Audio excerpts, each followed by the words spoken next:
magician, the lover in you. Every single day, we are called to walk in our purpose. Answer the call. Lay down your burden and anything that holds you back and take your rightful place.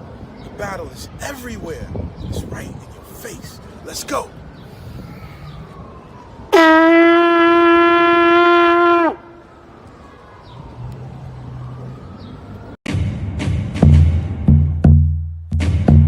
Welcome to Magnets, Crystals, and Pyramids. Success is your destiny. Welcome, everyone. Welcome to Moorish Monday with Abdullah El Mosi Bey on Magnets, Crystals, Pyramids, YouTube, and Moroccan Post Media YouTube. My website will be strolling across the stream for the next 2 hours, mooresandmasonry.org.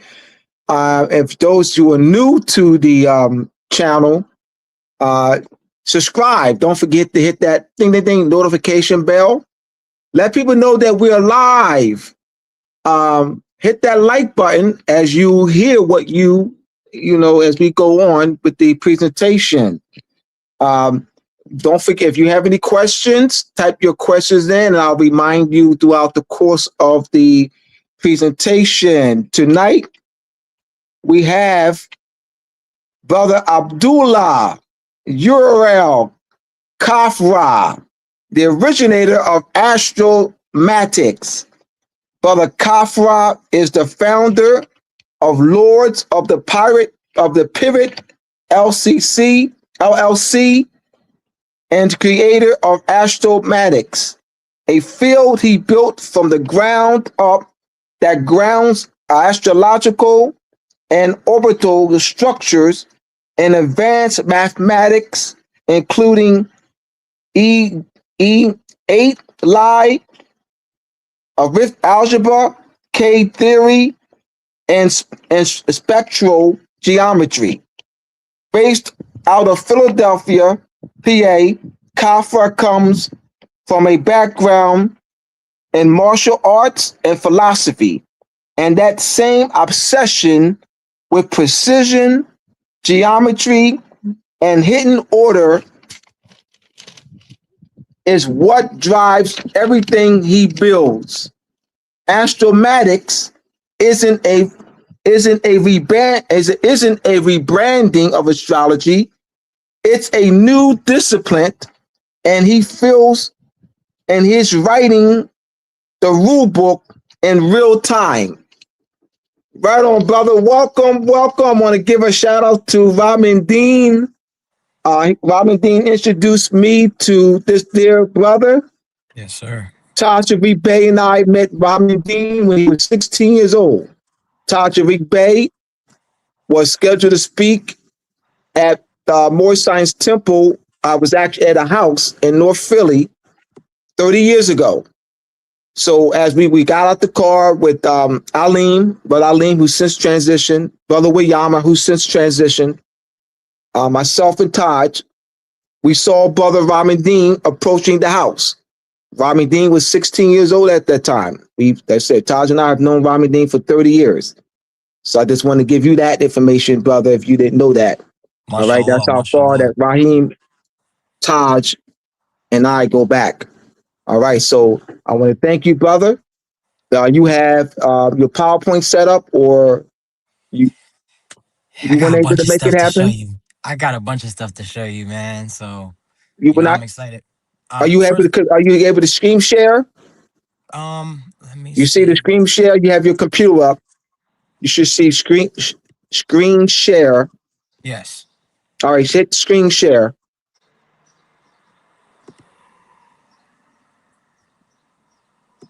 I don't see it up right now. All right, you see my screen? Not yet. Try it again.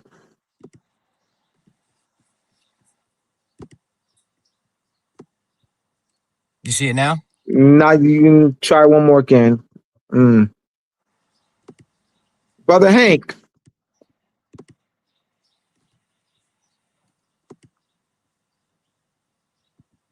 I think I should have told. I don't know if I Brother Hank, you hear me?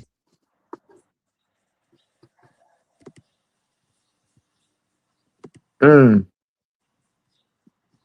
Can you see it? no, we have had this has had some issues in the past with some.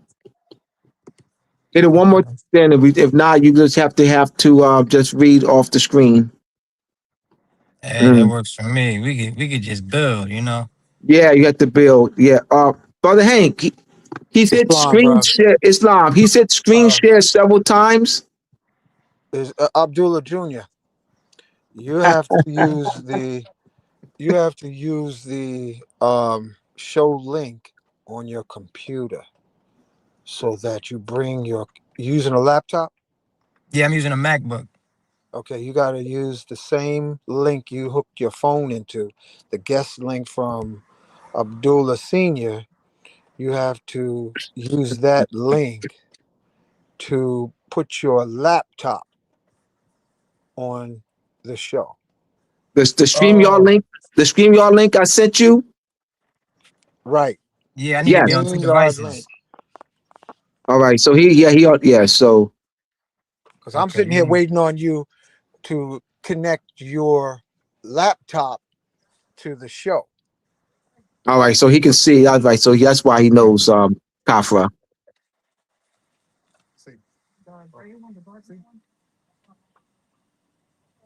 All right. So There you go. welcome. There you go. All okay. right.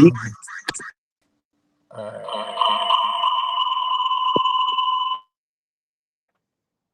right. What does he do, Hank? He got to turn the volume off his laptop All right. so that it don't have the feedback, and then bring his screen onto the show.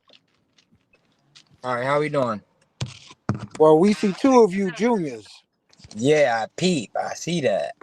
So change it from junior to the desktop screen. Okay. There you are. You All right, see it? I got to drop one of you All right. juniors. Yep. Thank you, Hank. Appreciate you. Welcome again, everyone. All right. We're about to get started. Hit that like button. Let people know that we're live. And also, like I said, share it and hit that notification bell. Once again, my website, moorsandmasonry.org, will be strolling across the stream for the next hour and 50 minutes. Peace, everyone. All right, so not peace, everyone. I'm gonna hand it over to the brother.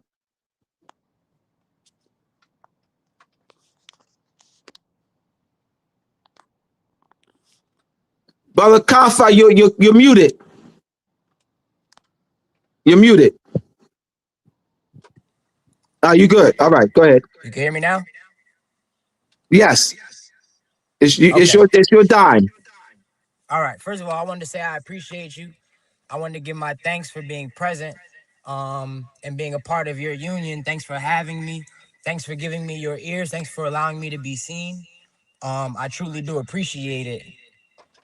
I got a little bit of an echo. Um, yes, I love you, for I am going to grow in this moment, and I love myself, and you are a part of that moment in self. So as I grow, you have become a part of that growth. So for my self-love, it extends unto you. And I just want to say I love you, and I love all those who are witnessing, for you are a part of this moment. And this moment is the only thing that does truly exist. And let us explore. So I do have a lot that I want to introduce you guys to. And I don't know how much reference material everybody has. So, I'm gonna just flow with it, right? So, I'm a nerdy guy, but I've grown up in the conscious community my entire life. I've been a student of Imam Isa, Bobby Hemmett, Phil Valentine. I've personally been a student of Brother A. Rashid, Ra'aku, Alim Bey as well. So I've done my tenure going through esoteric schools of thought. And as a debater, I always wrestled with defining my narrative amongst the academic fields and scholastic environments that I was in. I went to college with a full scholarship, and I went to Egypt my freshman year studying ancient history and religion. And I had very interesting conversations with very enlightened and knowledgeable individuals that made me question the limits of where spirituality truly went. And it's just been a lifelong goal of mine to create some type of tangibility to our systems. And I finally been able to do so. And by way of predictive astrology that I learned through cosmophysics by Ra'aku, I've been able to. Hold on, brother Copper. Hey, brother Hank, is that you? Mute your mic, Oh, brother Hank. sorry. No problem. All right, Can you hear me? continue. Okay, it's an echo for some reason. I don't know what's going on. Yeah, but you fine. You sound fine. It's not.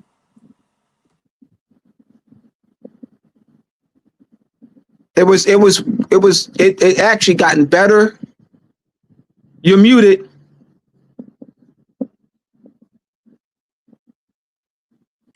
Can you hear me? Yeah, you good.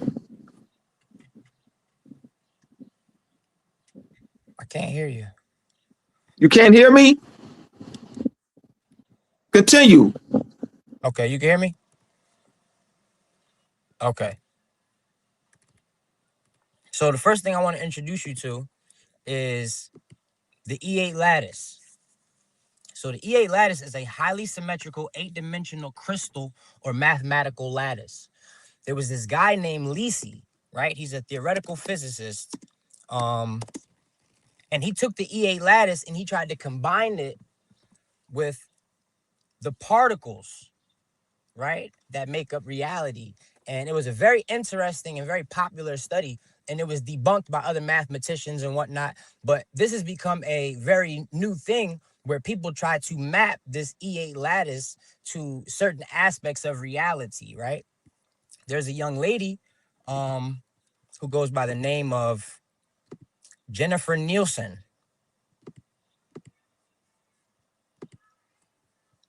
who is doing a PhD paper right now on math over mechanism, new structuralism as general theory of scientific explanation in light of the limitation of new mechanism. And basically what this means is that when we're looking for the fifth force, right, of reality, we have the fourth force, we have the weak and the strong nuclear force, and we have the gravitational force, and the fourth force is escaping me. But we have four fundamental forces. And the fifth one would explain a lot of mechanics that we don't currently have explanations to. So her argument is that the actual mechanic itself is the mathematics that explain and derive the mechanic. So we're just considering that this is current PhD level science and conversation that's being had. The only issue is that the metaphysics and the occult has not been brought into the conversation. That's where we come in and our current conversation comes in. So I have a bunch of tabs ready for you guys just to break, a few basic things down. But this is astromatics. Let me maximize this for you. The geometric story of reality. The library has burned, not the knowledge, the debate. One mechanism, one geometry, many interfaces. Every tradition that ever worked was interfacing with the same field. Hermeticism, Kabbalah, Ifa, Tarot, I Ching, Sufism, chaos magic, alchemy, they differ in cultural container and aesthetic vocabulary. They do not differ in what they touch. The constraint field is one field. The geometry is one geometry. So let me dig into this. In my research, it began with an exploration of geometry, right? As a predictive astrologer, I always had a rationalization or an explanation as to how astrology functioned or what the coupling mechanism for astrology was, right? A lot of people said that it was gravity, things of that nature.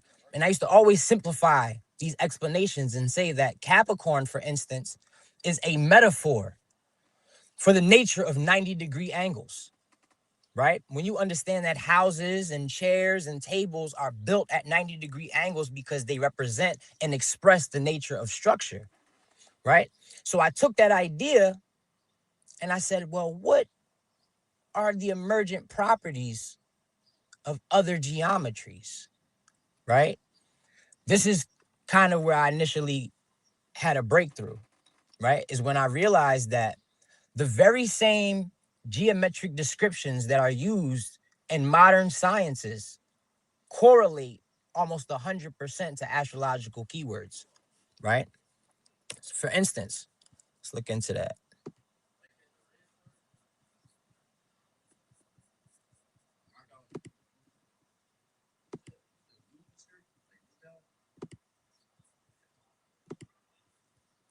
"90 degrees in structural engineering, a perfect right angle used to ensure geometric stability, squareness, and plumbness in buildings. It dictates alignment of foundations, walls, and structural steel," right? These are keywords for Capricorn being utilized in structural engineering. "Why are beehives 120 degrees?" Right? It represents the perfect balance of space efficiency, right? We're talking about packing information into a space, right? So I'm recognizing now that the geometry itself, when you remove the mythology off of the geometry, every geometric angle has a physical function. What if the ancients were just describing the physical function of geometry and organizing systems to observe it, analyze it, and utilize it effectively over time, while constantly reiterating and facilitating the growth and development in that cultural narrative from before Nabta Playa, which is one of our first pieces of evidence of astrological and astronomical timing, right? So I'm looking at these angles, and what I came to derive, maybe it's in this HTML, what I came to derive is that these geometric angles are the major roots inside of the E8 lattice, meaning every astrological major angle that we've ever dealt with, that we've ever observed, ever utilized, is an exact mathematical equivalent to the exact root vectors inside the most perfectly symmetrical object in all of mathematics, right? So now we're mapping astrological geometry to modern day Lie algebra, right? This has never been done before. We've never had the means or the mechanism to actually measure metaphysical nuance, right?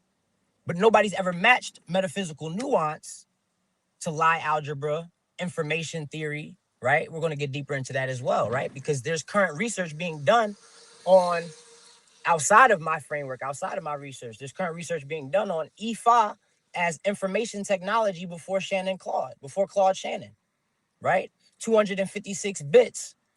That's the same functionality as a computer, right? So EFA was doing this a long time ago. I was able to derive and show the mathematics as to how divination systems are actually reading entropy states, right? So what we're doing right now is we're building a modern day academic scholastic rudimentary basis for all of our metaphysical parlance, right? That's what this framework is, and that's what this development is, right? We remove the mythos, we keep the geometry, right? So outside of the sciencey talk, because I'm not necessarily the most sciencey person myself, I enjoy the philosophical narrative of it all, right? But I felt that at some point, in order for it to be real enough for me to convict my claims and stake my claims, as I started to respect and appreciate the nature of making a claim, right? And the power that's inside of that, right? When you say it's a beautiful day outside, you have to argue that, right? I don't have to take you for face value. I don't have to believe you or assert to that narrative, right? But that means our truth can be easily negated because of our inability to provide empirical proof for it. And I've never felt that was substantial. I never felt that divergence and that dichotomy was necessary, right? And this is our work to close that gap again, right? So we got formal proofs. We've pre-registered predictions. We've already had success with the pre-registered predictions. We've done blind testing and we've done self-corrections, because the goal here is not to confirm our bias of astrology. It's to say, if metaphysics is real, if these things have tangible merit inside of reality, then there should be a way or a means to produce a signal in which to observe them properly. And if there is not, it's simply because we have not derived so, right? Quick tangent, because I don't think people understand the nature or the history of the term pseudoscience, right? Because psychology is a pseudoscience, right? Where does it originate? Karl Popper. And Karl Popper at that time was witnessing Einstein and Sigmund Freud, right? And Einstein was making a precise prediction, whereas Sigmund Freud was able to explain a conjecture with one explanation or another explanation. Either your mother was too nice to you, or she didn't care for you at all. Both of these explanations could be evidence to a behavior pattern, right? So Karl Popper noticed that those were two different types of sciences being done. So Karl Popper is the one that we designate the origin of this concept of pseudoscience to. And he's correct. Astrology and metaphysics as it exists today is a pseudoscience because it cannot be measured. And there are things like the Barnum effect, right,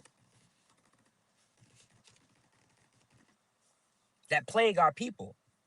It is a psychological phenomenon where individuals believe vague, generic personality descriptions apply specifically to them, even though they could apply to almost anyone, also known as the Forer effect. It is a cognitive bias often utilized by horoscope psychics and online quizzes to create the illusion of deep personal insight, right? So how do we navigate that? How do we navigate cherry picking as astrologers and as diviners, right? When a diviner makes a claim, how do we know that we're not indulging their charisma and the Barnum effect, right? How do we know when we're making a prediction, we're not cherry picking the results or finding events that fit our prediction? Cherry picking in science refers to the practice of selectively choosing data, case studies, or scientific papers that support a preconceived hypothesis or narrative, right? So I had to learn how to get around all of these things as I'm building my conjecture. I had to learn how to build real proofs. I thought I proved it so many times, but I didn't. I had to learn the nature of why these things have never been on their table of conversation. And now that I recognize that and I appreciate that, it's time for us to have a seat at that table, right? So, but it's these things like cherry picking and hacking that I had never heard of, right? The unethical or careless practice of manipulating data or statistical analysis until a desired statistically significant result is achieved, right? And I'm like, wow, nobody ever tried to test Baba in such a Brother, way. I've got to say this, man. You hear me? Yes, sir. You doing a wonderful job, brother. Thank you. I This is appreciate that, sir.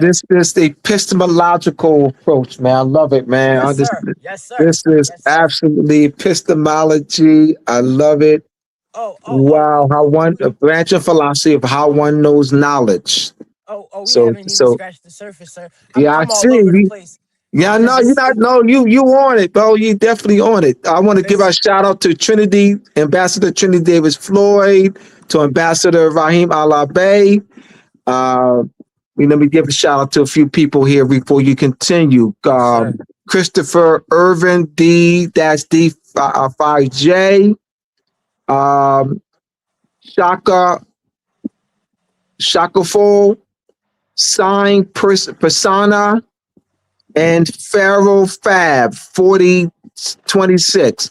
Thank y'all for joining Yes, the sir. platform. Yes, sir. Mashallah. Mashallah. So, man, when I tell you, I've been having a ball with this because, yo, man, if I could just be frank, man, I'll just be frank, yo. I've been a metaphysician my whole life, you know. I was raised in the tabernacle. You know, I was raised in the tabernacle. I come from this. I got a full scholarship to college. I said, if you're going to give me a piece of paper that say I know something, it's going to be what my people told me I know already. And that was ancient history and religion. So that's what I studied. I went to Egypt. I tell you, I went through those schools. And, man, I recognize that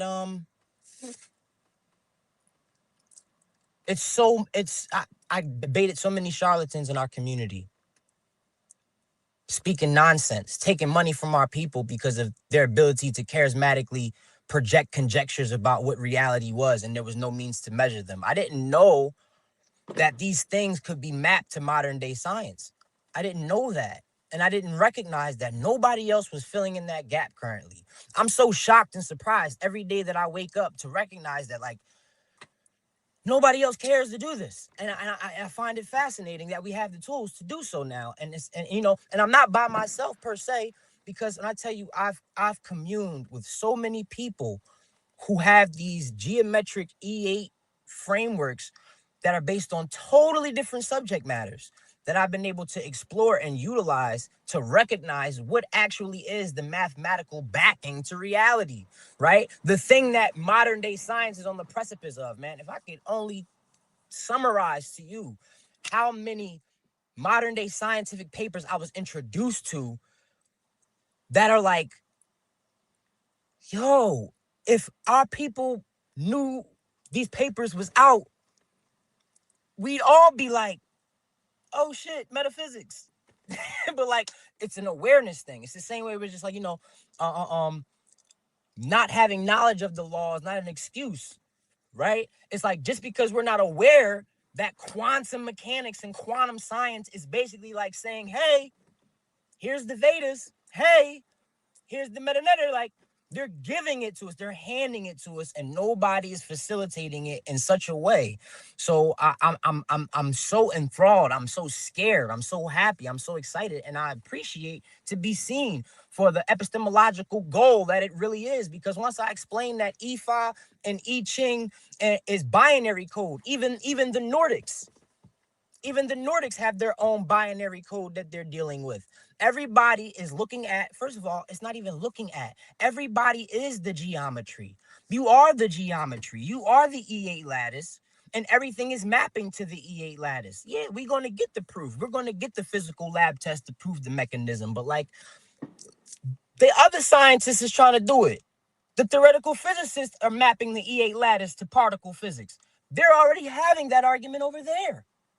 Why can't we join? Why can't we all say, well, what maps to what? Right? And so as I'm doing that and as I'm exploring that, man, I'm learning so much about reality. I'm learning so much about God. I had no business watching The House of David on Netflix while I was doing this research. I'm lit right now. You know what I'm saying? And I have so much to offer the people, because at the end of the day, this vindicates everybody. Because how could you be wrong about experiencing the geometry? Every tarot reading, when you drop a tarot card down, right? When Baba casts those shells, it is a reflection of the entropy of that moment. If you keep doing tarot readings, it gets muddy. It gets confusing, right? You're not supposed to do 30 tarot readings for a person, right? You're not supposed to do that. Why not? Why are you not supposed to do that? The same reason casinos keep shuffling cards, because it adds entropy. It adds randomness, right? But the numbers are there. You just keep making the distance between 0 and 1 bigger, right? The math is talking about that right now. Riemann hypothesis, you know what I'm saying? The conversation that they're having about this shit right now is at that level. Why are we not jumping in? Because ultimately, they're vindicating the nature of how we've always thought about reality, just having shaped it with an appreciation for animals, with an appreciation for using the environment as a description of the mathematics the environment is expressing. You know what I'm saying? Like, it's the gap in the formalizing of something and the poetic appreciation of something that delineates us to pseudo, right? But what happens when we use their tools, right? Let's talk about it, right? What happens when we use their tools? We use their mathematics.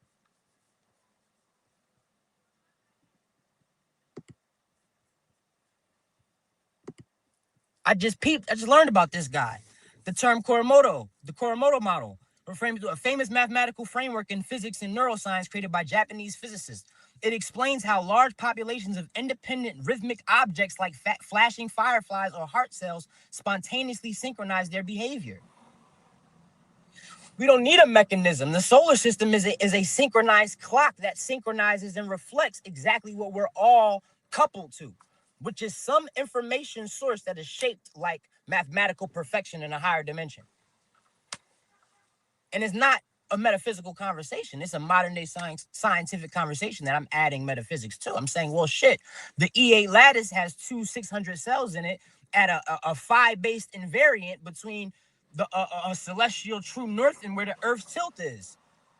And then I'm putting those mathematics inside of these models and deriving the exact same numbers to the decimal, right? And I'm so skeptical. I got this person checking. I got this program checking. I verified these things in a mathematics program called Lean 4 that verifies mathematics conjectures. Let's look at what Lean 4 is right quick. Right? What is it? Lean 4 is both an advanced functional programming language and an interactive theorem prover.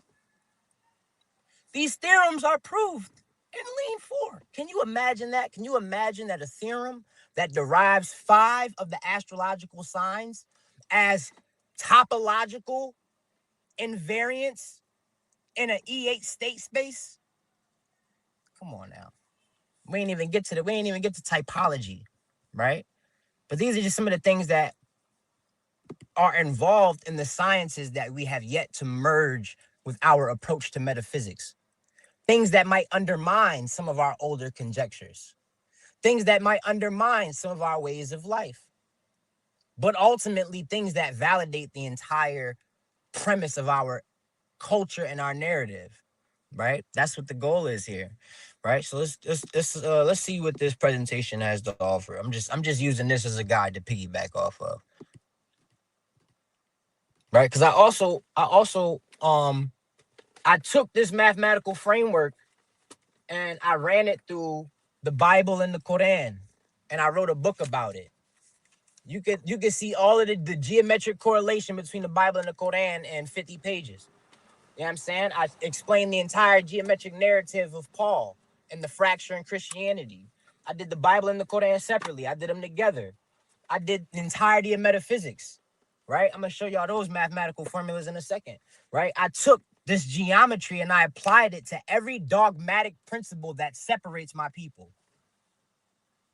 to show that different people were receiving and appreciating the very same underlying geometry that functions in all of reality, that is the primal materia of all of reality, and delineating it in their own nuanced metaphors for their own purposes based off of their unique environments, the herbs relative to them, the access they had to water, and a multitude of other parameters that we can't calculate currently, right? But it's all the exact same thing. Now we have proof. Now we have the means to destroy dogma and destroy separation, because the very same tool that is being used to facilitate and formalize metaphysics also shows that the notion behind every religious and spiritual narrative has to have a mathematical derivation. And if it has a mathematical derivation, then it is divine. Right? Right? So, you know what I'm saying? Everything is everything, man. And now we can have that conversation for real. You know what I'm saying? And it's a lot of science-y talk in this, but like, let's look at this, right? The E8 is perfect information. 2 600 cells, 120 plus 120 vertices, right? You got the sidereal frame is 1/2. And then you got the phi Fibonacci rate of Earth's tilt is another variable. That entire formula defines the topological shape of our environment in the solar system, period, right? As the framework suggests per its evidence. That's how they would like me to phrase it. But you know, I'm you know us. Which part of the perfect geometry the solar system mirrors? Not all of the E8, a specific section, right? But in the Kabbalah, they tell you that Kether, the top sphere, you can only see his profile, right? The magical image of Kether is the profile of an old man, right? So literally, our experiential geometry, the geometry of the E8 that we experience, is only physically half of it. It's that breaking of symmetry that allows experience to exist. If not, everything will be perfect. Right? It's the breaking of symmetry that allows for abstraction. Right? And this is that right there. Not all of the E8, a specific section. The spinaural half, the half that is rotating, the half that is moving in reference to the standard, to the basis of the entirety of the solar system. Right? How does that coupling work? Because the sun and the moon control the nature of the waves on planet Earth. The tides form the E8 shape as well.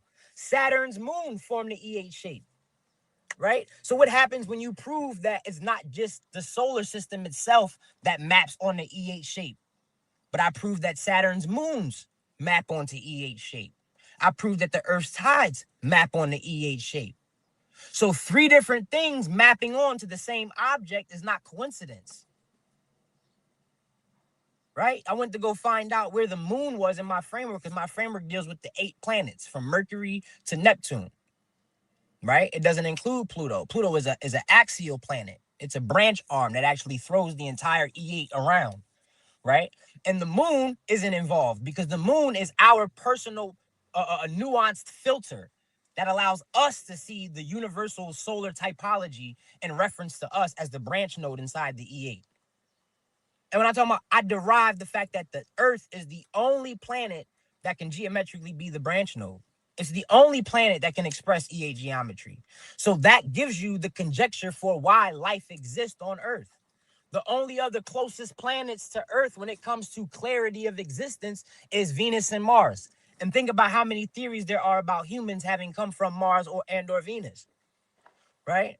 That's a geometric model that we can examine to explore those conjectures that we've had in our cultural history for I don't know how long, right?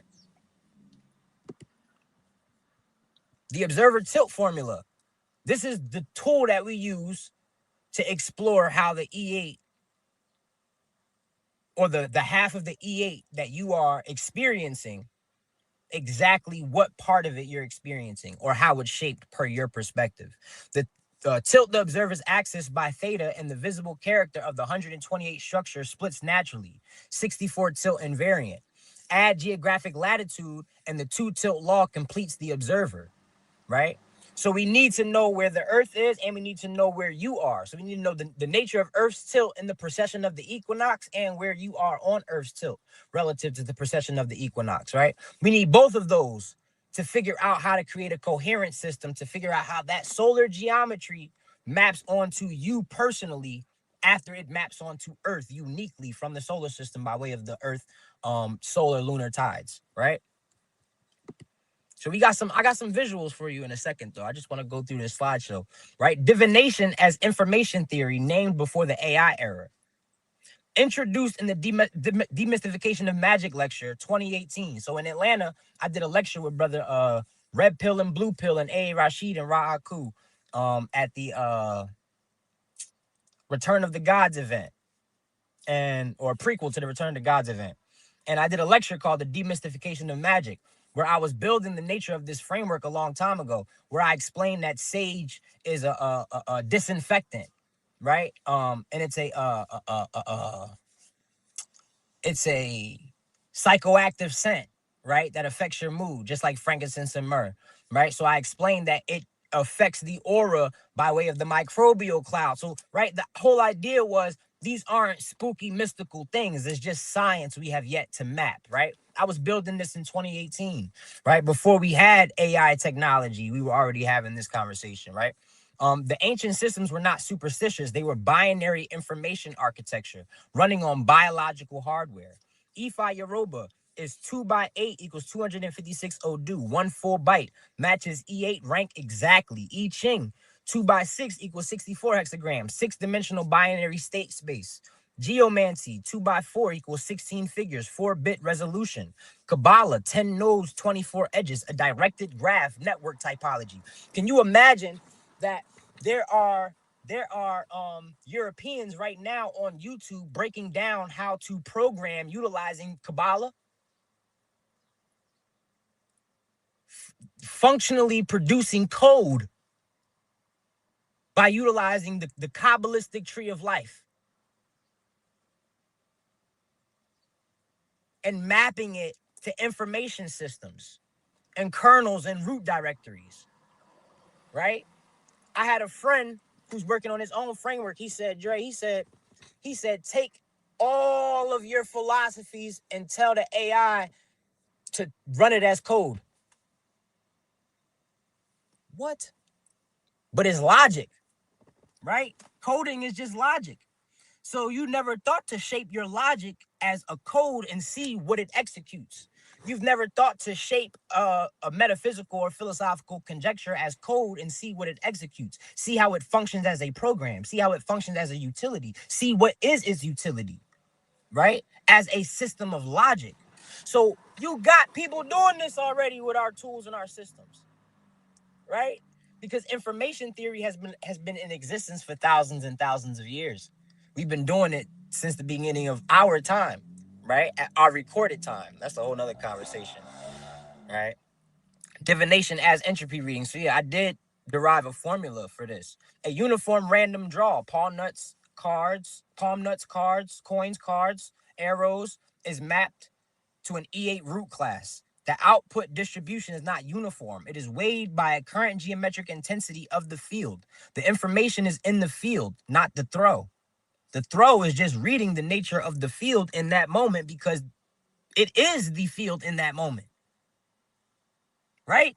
If you pulled out a tarot card in a geometric moment, it would be an extension of that geometric moment, not another geometric moment, right? So if we can make the axiom that planetary geometry maps on the human events, then we understand that planetary geometry clock is describing the same source of information that defines our experience in reality. Thus, when you do something in that moment that is physically readable or is a measurement of something, is a capturing of that state, is a just like a birth, right? When you're born, you get that natal imprint, you take on that moment. That's your sun sign. Well, why is my sun sign not the day after I was born? Because you take on the geometry of the day that you were born. Why would the card you're playing right then and there in that moment not take on the geometry of the day that it was born, at the time that it was born? It's going to take on that geometry, right? But when you're looking at a square is very simple when you just pull out the simple geometry of a square. But once you start making it a hypercube and you make it more complex, you make it harder to read, you bring it further into entropy because you're trying to create more information that your brain can't physically hold and or receive. And so now you're confused. That's what happens when you do 30 tarot cards at once, right? It's just entropy. You feel me? Divination is reading entropy, right? There is no determinism as much as there is a constraint around reality, right? The person does not choose where the ramps are at the skate park. They do not choose where the half pipes are. But the skate park constrains where they can manual, where they can kick flip, and where they can be in a half pipe and where they can be on a ramp, because that is the nature of the skate park. The riverbed does not control the water. It's just the actual environment in which the water must flow, right? The water itself can push against that boundary and help to quietly adjust it. But that boundary is that boundary, and that shape is that shape. It doesn't define the flow of water. It just facilitates the constraints in which the water can flow at all. That's all. We're talking about constraint, not causation. This is why every attempt to negate metaphysics and astrology was ill met. Because you're looking for a cause. You're looking for the planets to cause it. You're looking for Baba's reading to cause this change of reality. Or you're looking for this ebo to cause a change in reality, when no, it's just altering your space within inside of a constraint. And now we can map the constraint that we've already mapped for thousands of years of observable astronomical history that's not appreciated as something that has a physical effect or mapping to human event, but we have thousands of observable years of this parlance, of this narrative, and it's researchable. We can explore it. And now we have the math to derive it and advance how it is we go about performing it, right? In the modern era.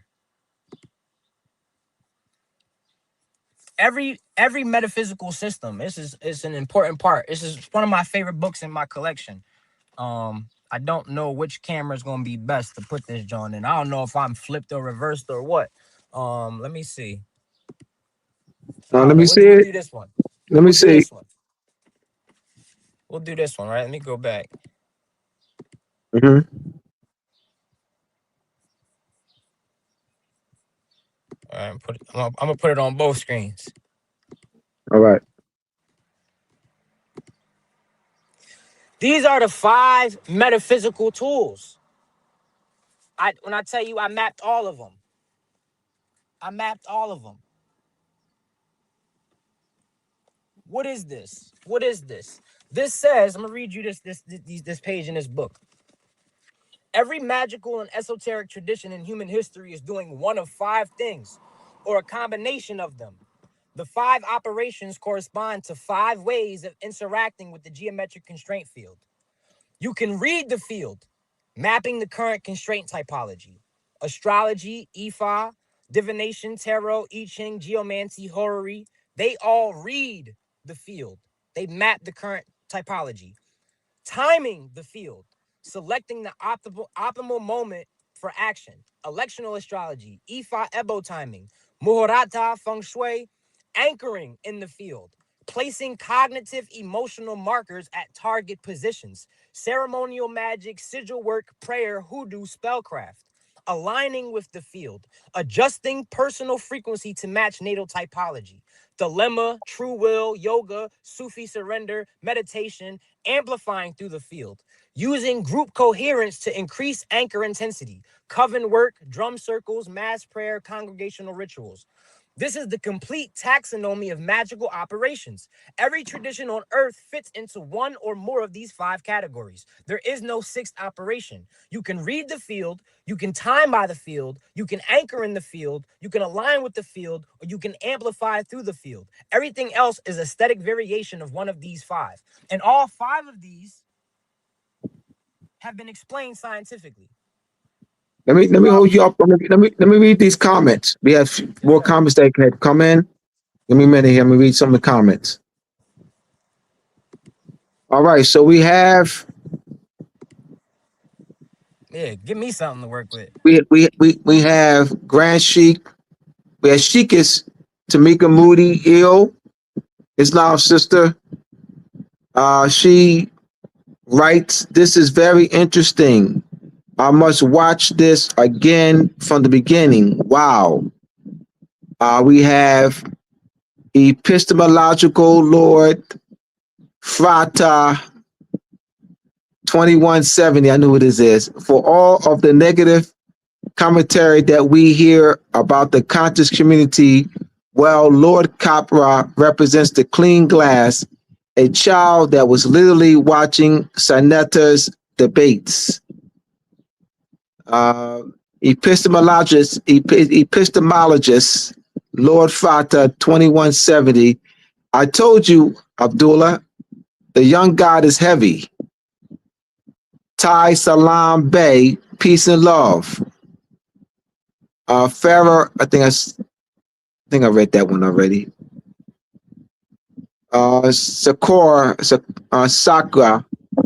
Shaka, mathematical God.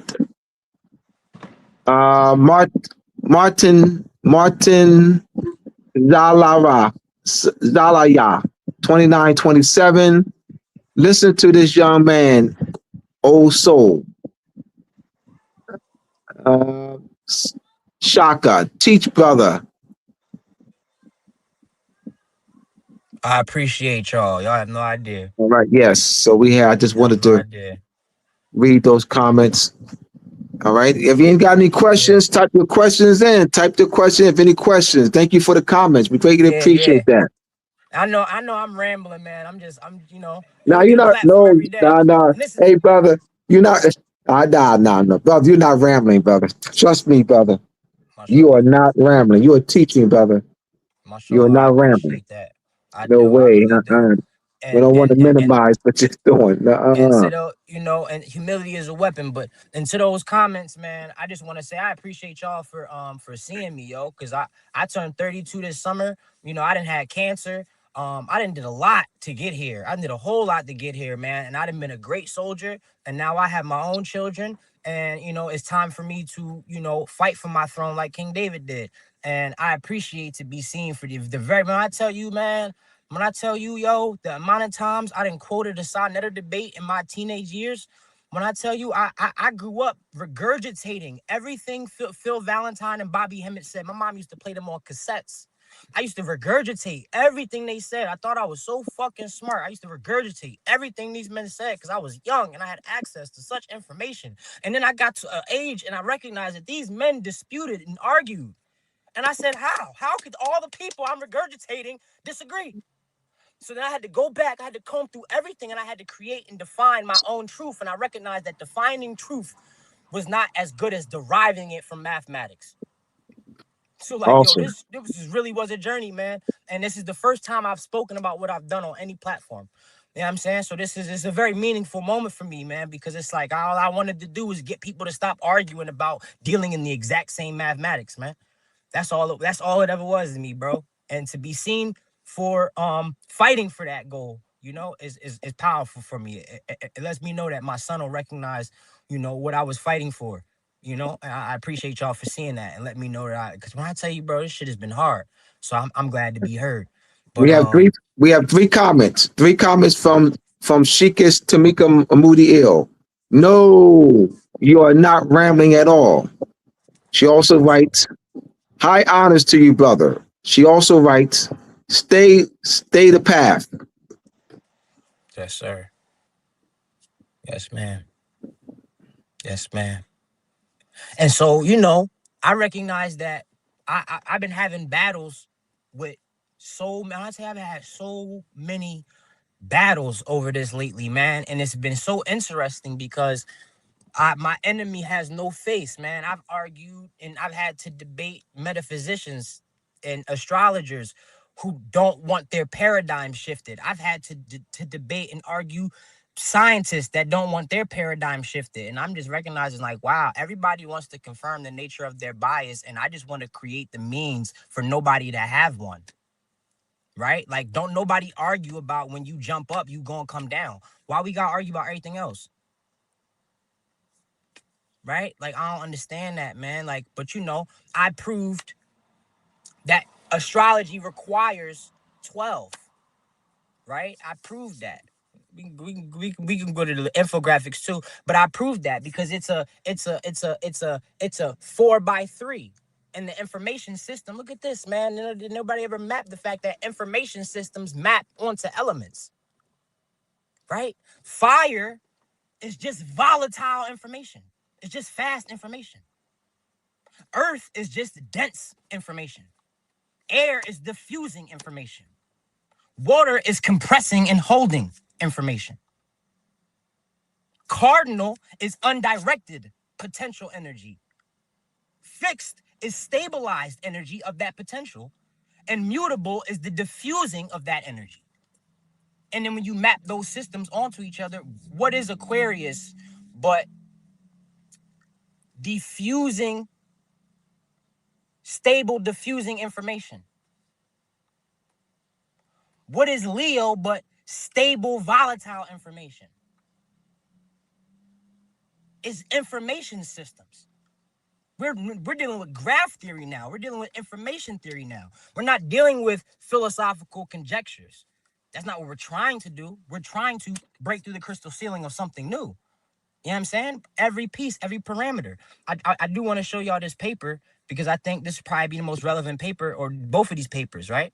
You can look these up. I'll put in the links and everything. But you can look these up. This is the research, and there's so much research, right? But This is geometric convergence across biological, physical, and cultural systems, right? The same set of angles, 36, 60, 72, 90, 108, 120, 144, and 180, appear repeatedly across biological, physical, and cultural systems where optimization and symmetry are paramount. The paper documents this convergence across 9 independent domains: biological, DNA double helix, 36 degree per base pair, isocohedral viral viruses. Come on, son. Physical quasi-crystals, crystal lattices, cultural, Yoruba E5 divination, 4D hypercube. E5 divination 25602 is a 4D hypercube. When you actually shape it, and this is not just me, you could Google this. Some African boy is doing the work on E5 as a 4D hypercube. I thought I figured that shit out. Somebody else already caught it, so I'm not even by myself with it. It's not peep it. It's right there. You just got to watch Veritasium videos on YouTube. You got to watch these weird sciencey videos on YouTube as the occult metaphysicians that we are. We can't just be in the soundboarding spaces that already facilitate our confirmation biases and our conjectures. We got to go see what they talking about, because they care a lot more to measure and define what they're talking about, because they like to argue on the grand scheme. Yo, learning this science shit, bro. Excuse my language. Yo, the amount of scientific discoveries that came out of arguments. What was the John that I just watched? It was about the law of big numbers, where the boy was trying to say, because the law of big numbers, he was trying to say that because you could see the law of big numbers in marriage statistics or whatnot, that like it has something to do with God. And there was this other mathematician that was just like, man, that's nonsense. So he literally was in the crib like, man, I'm gonna prove this bull wrong. And he was like, all right. And he tried to find the law of big numbers in like text. That's how we get that auto text generation. Like when you type it on your phone and it guesses what you. That's because of him. I can't remember what it's called. It's called like, I can't remember what it's called. It's called something, yo.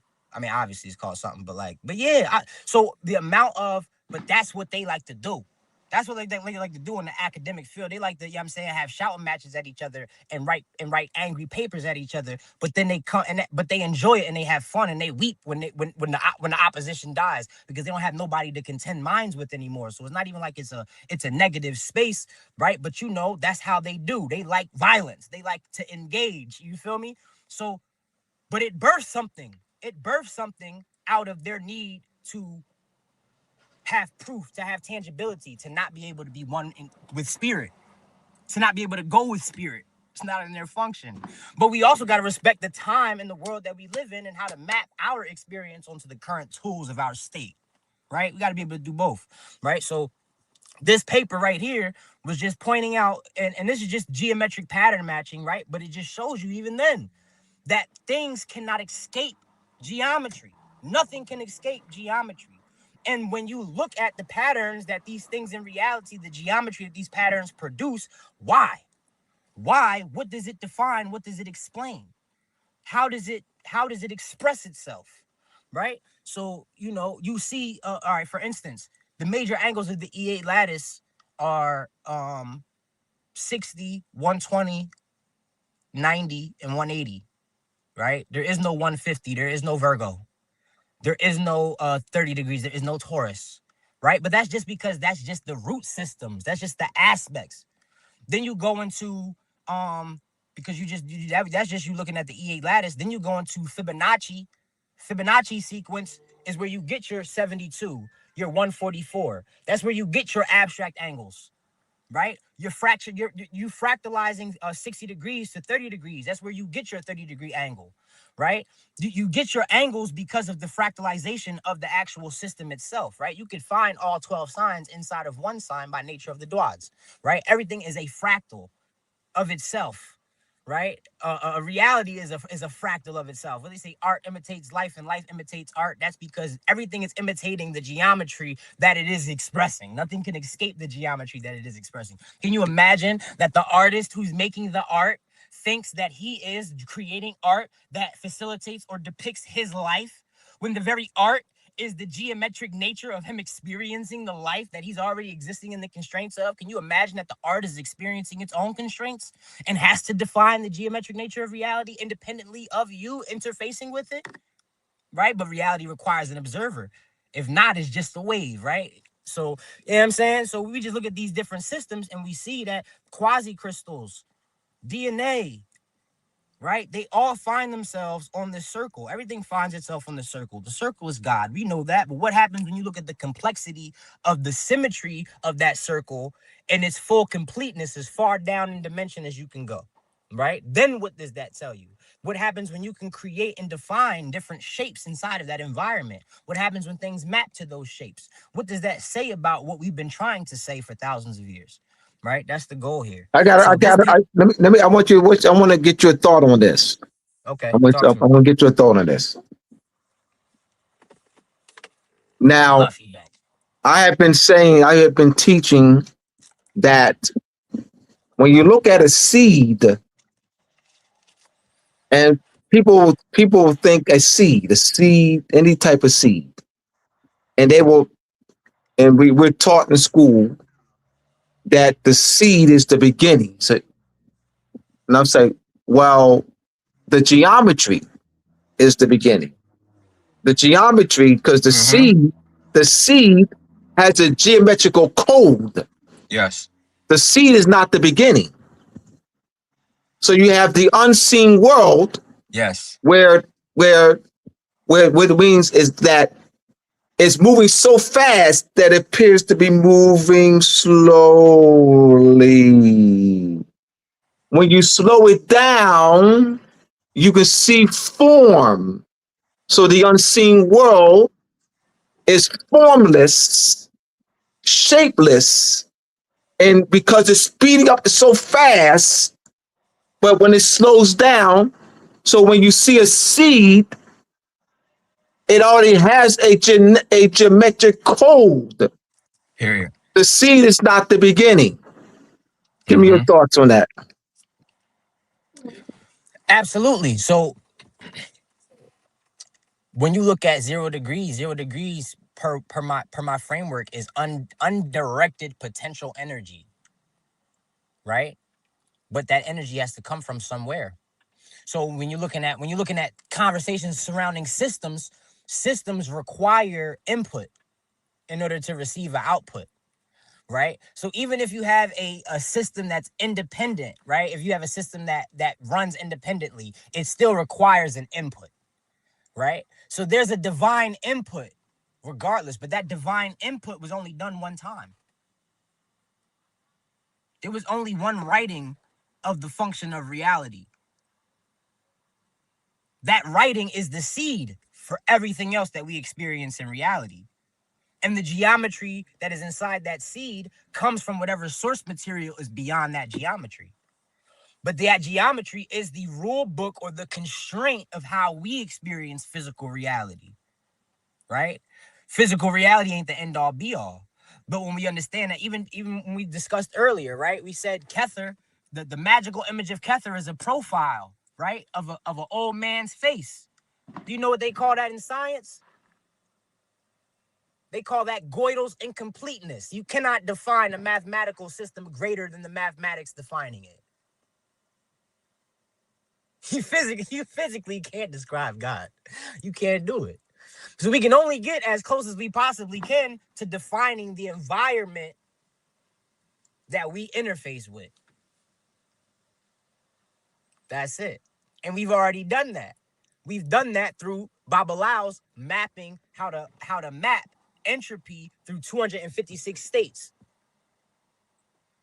And we utilize human beings as vaults to store understanding the topological invariant of how those shapes reflect happenings in reality relative to those who are observing right? Because they say reality requires an observer, right? Reality requires that somebody interface with it. And then not just somebody, it could be a thing. That's one thing people confuse when they say reality requires an observer. It doesn't mean that it requires eyes. It means that reality requires something else to be witnessed there, to be in reference to it. It requires a reference point. If there's no reference point for reality, it ceases to exist. Once there's a reference point to reality, then it can exist, right? So reality only exists relative to there being a reference point in which there to diversify our experience of reality. So we have that perfection of God, right? The full frontal face of Kether, we have that. And then we have Earth's tilt invariant that prevents us from seeing that entire face, which gives us Gödel's incompleteness, because we'll never be able to interface with the opposite side. Like the ancients knew what was up, and they were humble enough to appreciate what was up. This is why it's interesting when you look at the girl in Arkansas, Jennifer Nielsen, who just dropped the paper on math is the mechanism. It's interesting, man. That's interesting how she could get away with that. You know what I'm saying? Yo, tell her to hit me back on threads. You know what I'm saying? But like, that's interesting how she could get away with that, yo. Because that's what we've been saying for thousands of years, right? Yo, it's a lot going on. It's not even just, we're not even just dealing with just the mathematics of reality and the manipulation of it. Because here is another piece of framework I want to show y'all right quick. I don't know if you can still see my screen. Let me give a shout out here. A shout out to Luisa Flores in the house.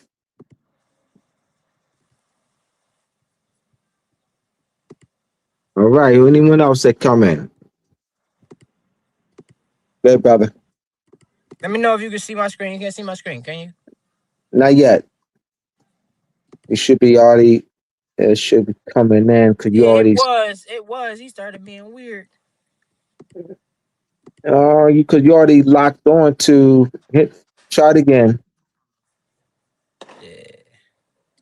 Because you already put in the. You had it up before, so I don't see why.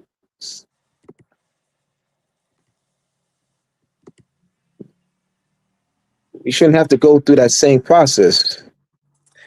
Man, you know how they do. You know how the Tell you spirits what. do. See, try to go through that same process. Then I don't know why you have to. It's no biggie. It's no biggie. First of all, we got any questions? Anybody got any questions? Any questions? Any questions? Type your questions in. Type your questions in. Don't forget to hit that like button.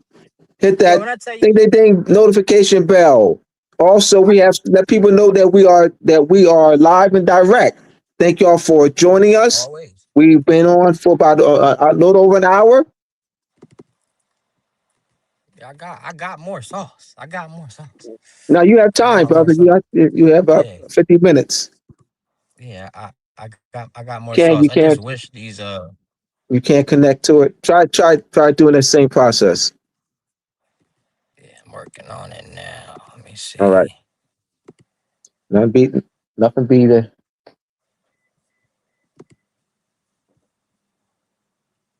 Once again, my website, mooresandmasonry.org. Anyone interested in getting in my books, go to mooresandmasonry.org. Because I was gonna say, man, this goes beyond metaphysics and astrology. I've been looking into some research that's been coming out on the Bible and the Quran. Right? Like, there's evidence now that the original Mecca was in Petra. It wasn't in Mecca. And that all the original masjids, the earliest masjids, all point to Petra. Interesting findings. I just did some research on I can't remember the guy's name, but I got the tip from a video. But there was this guy who I think was this German guy who did an experiment on the dark passages of the Quran and found out that they were exact matches of an ancient Arabian poet. Right? I looked into this research that's being done on this character named Abisha. Right? And Abisha is a character that was written about on a mortuary temple of it was written on the mortuary temple of what would you call him? One of the Egyptian monarchs, not the pharaoh, but one of the mayors down south, right? I can't remember his name, but on his mortuary temple there was a man named Abisha, and all of his family was written and drawn out on this wall, almost bragging that these foreigners were coming to do trade with him, and it looks exactly like the description of a Mesopotamian caravan coming through Canaan, right? They're Mm-hmm. looking right now at what is it? Salatus or something like that. It's a figure in ancient Egypt. They're looking at him as the character Joseph, right? So they're finding these biblical Yeah. figures as archaeological conjecture. And I've been finding that so interesting in the face of my framework, because that just shows that we're dealing with a group of people, or a man, when I tell you, the research has gone so deep as to pointing out the relationship between the Canaanites in the desert. Godfrey And Higgins. Godfrey Higgins. He writes on that. Godfrey yes, yes. Higgins. Yes.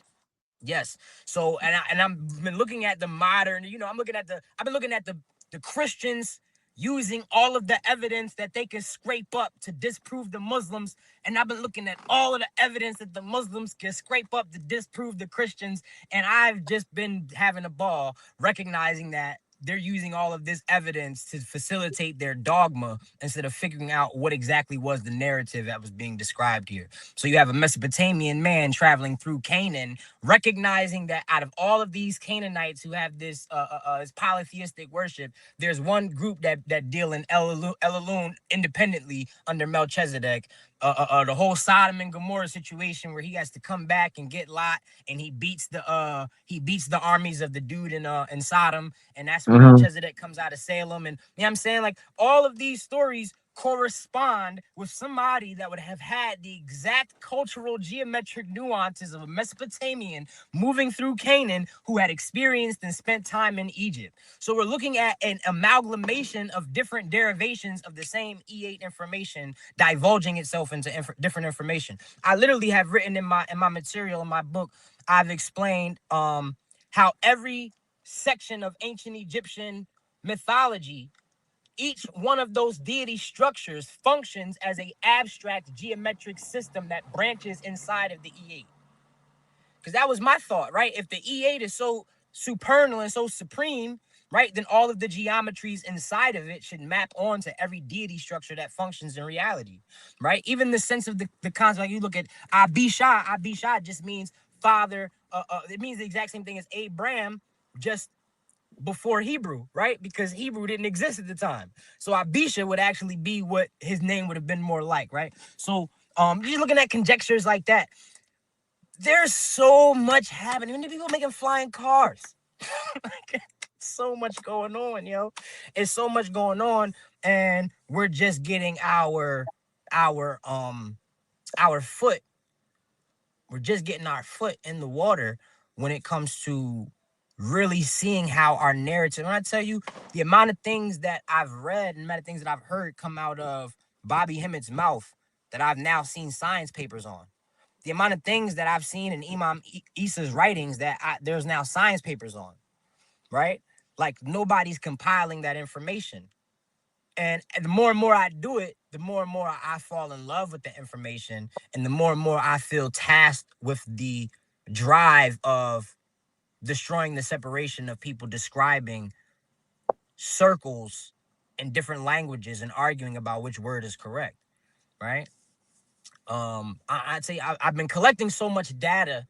For one, I gotta learn, right? I had to learn what knot theory was, what K theory was. I had to learn what these tools were that I was manipulating in order to produce the framework that exists today, right? I had to actually comb through and understand what Lie algebra was, how it functions, why things were breaking, what my negative results actually meant, what my positive results meant. I had to go through, Tahuti, the one who introduced us, he actually put me in a group where somebody sent me a refutation. You know what I'm saying? A written refutation that I had to defend against. The amount of time I created my own refutations. One of the biggest goals here was I wanted to destroy Neil deGrasse Tyson in a debate. That was one of my biggest goals, was to destroy Neil deGrasse Tyson in the debate. And I didn't want anything that he would be Oh, able to argue with. the You know what brother. I'm saying? Yeah. The one that And was in I the wanted debate, to be the able to one argue for metaphysics. with what's the name? Terrence Howard. What are your thoughts on Terrence Howard?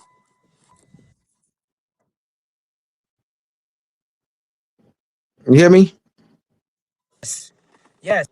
And Terrence Howard is onto it too, man. And when I tell you, a big piece of growth in this for me was, as somebody that's so, this is crazy. This is crazy. This is humbling. This is humbling. Be a little vulnerable for a second. As somebody in the metaphysical crowd that watched so many people get taken advantage of by charlatans, and seeing so many of my elders who I idolized at the time grow into a man and recognize that they were scamming, right? Man, what was that thought?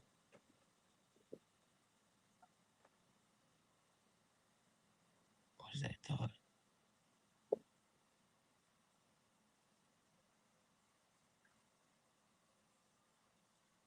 I mentioned Terrence Howard. Ah, Ask you about Terrence Howard. so yes, thank you. I appreciate that. So I was so standoffish to what Terrence Howard was offering as far as his conjectures, because I'm just like, evidence, evidence, right? Like, at this particular point, I could argue my astrological prowess and my predictive ability. I could at least argue you beyond the shadow of a doubt. I had enough narrative and enough rhetoric surrounding my practice that I could make you ponder, right? But that couldn't get through to everybody, right? So that's where this came from, right? But at that particular juncture, I thought I had a level of, in my metaphysical pseudoscience, I felt like I had a level of empiricism and how I dealt with it metaphysically, at least, right? So when I was hearing what Terrence Howard was saying, I was like, man, get out of here, bro. Like, come on, bro. 1 + 1 is basic. Come on, this is basic, right? Right. So, man, where I'm at now, the things that I'm exploring now that I recognize about loops and geometry, yeah, he was on to something. He got this download a little bit earlier than I did, and a few of my friends did, and a few other people who I'm witnessing get this download. This is a download. Multiple people are getting this download. It's not just a me thing. This is a current download that's happening. And Terrence Howard was definitely a pioneer in the download. I don't know what his goal and trajectory with the download is, but I know that he did the linchpin flight thing, and that's an Mhm. actual true like novel discovery. You know what I'm saying? Like, so, and I'm making my own novel discoveries. I discovered that Uranus is coupled to the rotation of the Earth's core. And I made a prediction that the Earth's core is going to fluctuate between 2049 and 2055. So there's a lot of groundbreaking science happening by way of this same geometric download. That the answer is what the European girl in Arkansas is writing PhD papers on. The mathematics is the mechanism. So when this dude is making a flight technology from geometry, you know what I'm saying? So it's like, so now it's like, I can't wait to have a conversation with Terrence Howard. I found out that man is in Cheltenham and I'm in Philly. So now I know that it's just a matter of time before I run into Terrence Howard. I had the elder who wrote my forward for my first book. This book here called the Final Pivot Point, right? I had a forward written by Adika Butler, who's a close friend of mine. And he told me about this basketball player that was into astrology and Chinese astrology and all this, and did it on in court or whatever. He was super smart and all of this. He told me about this guy months ago. He said, this guy is going to love your book. And I said, fire. Apparently, he just got traded to the Sixers. I don't even follow basketball. Jalen Brown. I don't even follow basketball, Jalen yo. Brown. Bro, my OG, he just sent me a screenshot of when he texted it to me months ago. Like, he just got traded to you. Man, I'll show you. He was like, he just got traded to your city. He said, I see what's happening here. Because he's been the witness of me coming up to these discoveries since February. He's been the witness to the entire ride. But when I tell you, he just sent me, he was like, man, I see what's happening here. When I tell you, I've been trying my best to not go crazy seeing what's happening here. But it's been comforting recognizing that I'm not the only person getting this download. If I was the only person getting this download, I would have went crazy. You know what I'm saying? But he said it right here. He said, I Mhm. said months ago. He said, I said he needs the pivot point months ago. Now he's traded to your city. That's a life divination reading. He said, bro, Philly was never even in the trade talks. It just happened. Arguably the most lopsided trade in recent memory. This is fate. I'm extremely clear. I don't know what's going on with basketball, but I just know that the universe conspires. And now I understand that there was an inevitable direction in which the river was flowing. Was I in the calmest section of it? See, magic is this. Break down how I look at magic now and the nature of my framework, right?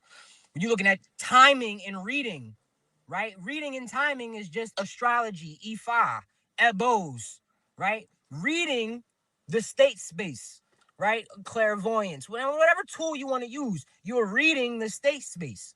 Then your timing, whatever it is, manipulation of matter you want to engage in, timing and reading, right?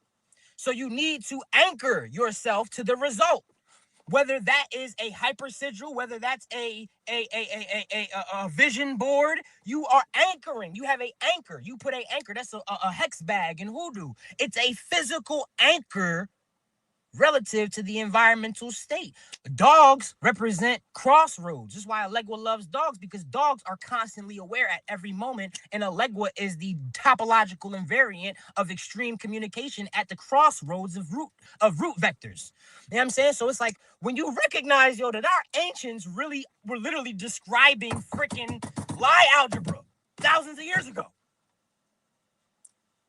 They were given typologies, storylines, and we just now figuring out that they exist.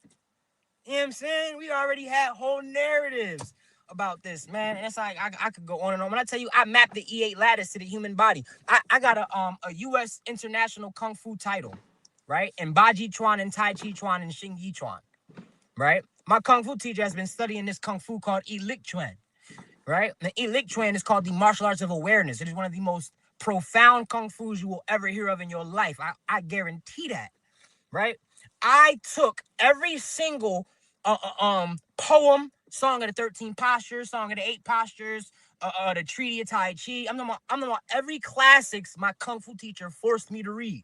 I'm talking about the manuscript for Ilik Chuan. I'm talking about all of it. Bro, the human body physically maps to the E8 lattice as a somatic device. I wish I could. I can't pull it up again. It's cool. Because the book will come out soon. But when we look at, we did anchoring and then aligning, Sufi surrender, meditation, aligning yourself to the point that you anchored to, and then amplifying. You could drop an album. You got an intention, drop an album. Because now you just made other people participate. There's a book called Blessings, Crosses, and Hexes. Can't remember the name of the author. Excuse me. But this book is the book that introduced me to the idea of, if you curse somebody in a bar, that if they believe that curse, anybody else in that bar that believed that curse amplifies that curse happening. And that's by nature. And see, I already had a scientific definition for metaphysics in 2018 when I did the demystification of magic lecture, right? And because the placebo effect and the power of suggestion explain magic already. We don't even got to get too deep. We don't got to get into all the new E8 lattice cool stuff I just figured out. Like the power of suggestion being a psychological function. If I tell you it's icy outside, your brain, by power of suggestion, is going to start to find ice to avoid it. But the nature of looking for ice is going to make you run into it. Power of suggestion. Magic. We have two questions here. Yes. We have two questions. All right. Ty Salim Bey, what books do you recommend to get deeper on this? On your subject matter? So, It depends on what aspect of the subject matter you are curious about. If you're curious about the pure mathematics, um, interesting individuals to look into would be Wolfram, Riemann, uh, because I've been looking more so at scientists when it comes to the mathematics. And I'm not familiar with books they've published, more so just papers that they've published that I've personally had to cite. As far as philosophical, as far as historical, the regular ones in your library, the Babylon, the Timbuktu. A. Rashid is a phenomenal. Let me just talk about A. Rashid for a second, because that's one of been my personal tutor for a long time. And Yeah, I know him. yeah, and he's kind of let me spread my wings and go in my own direction with this. But A. Rashid's book, The Metaphysical and Kabbalistic Imagination of A. Rashid, was a huge pinnacle into everything that I was able to produce, because for one, he told me to write books. That was one of those. I was a directive, right? And I didn't have anything that I felt I could write books on, because my information was so scattered and I didn't have a way to organize it and streamline it. But when you look at his book, you look at his material, The Kabbalistic and Metaphysical Imagination of A. Rashid, it maps. First of all, let's just give him a hand clap, because this is the beauty of consciousness.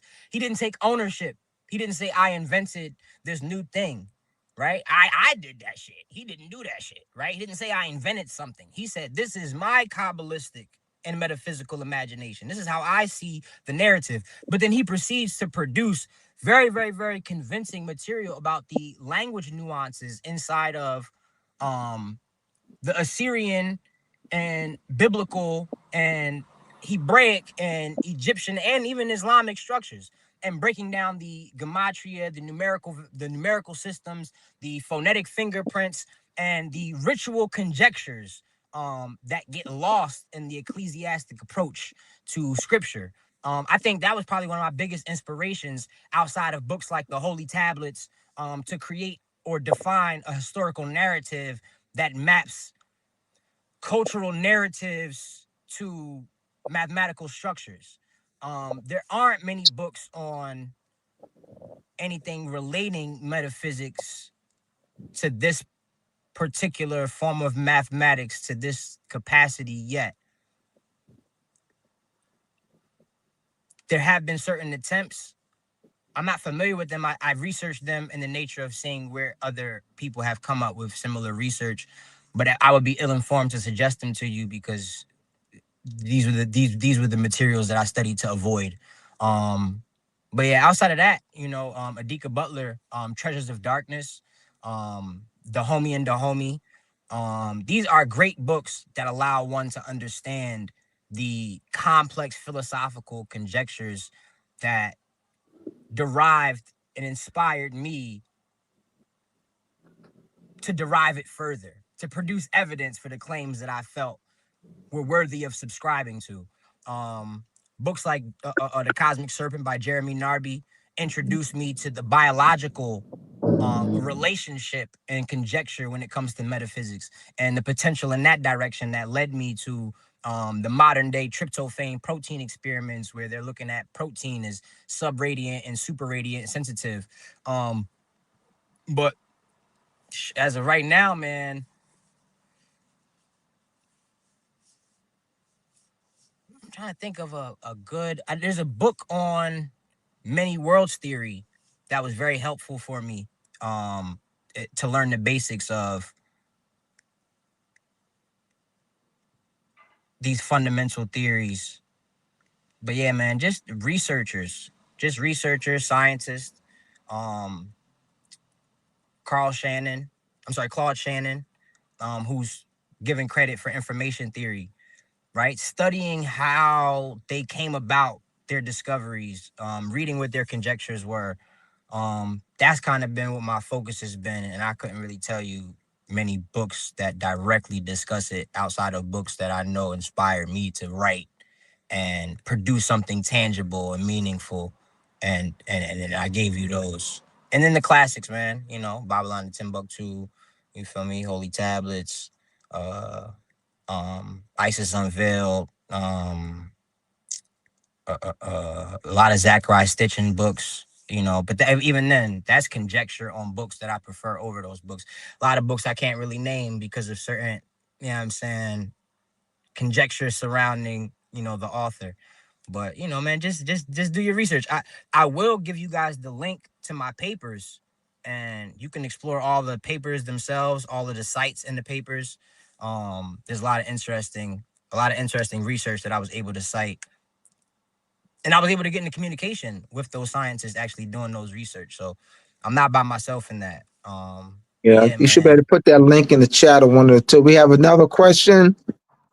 I'll do this one first, and then how can we get it? How can we tap into you?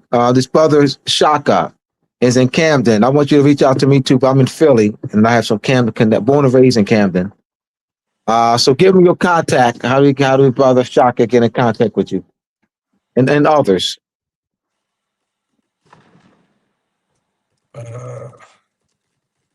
So yes, I just put up the actual mathematical framework. All of the pre-published research. That's osf.io. That's lordsofthepivot.net. that's in the chat. Everything go to the chat.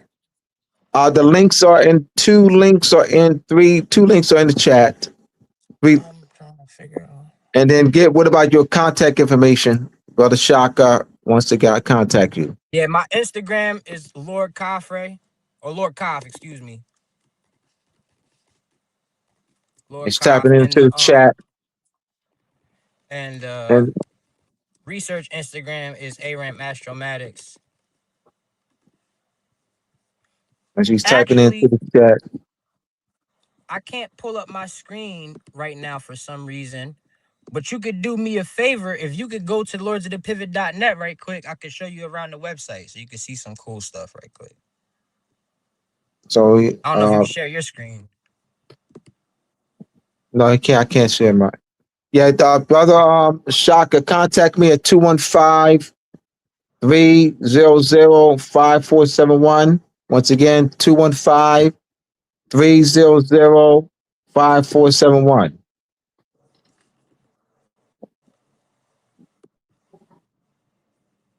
I can put that up, put that in the Can you see my screen chat. now?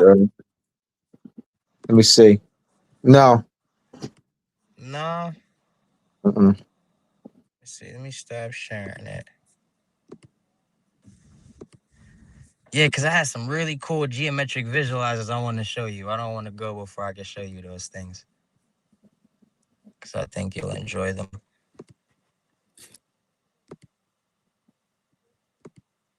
My number's in the chat, 215-300-5471. Text me.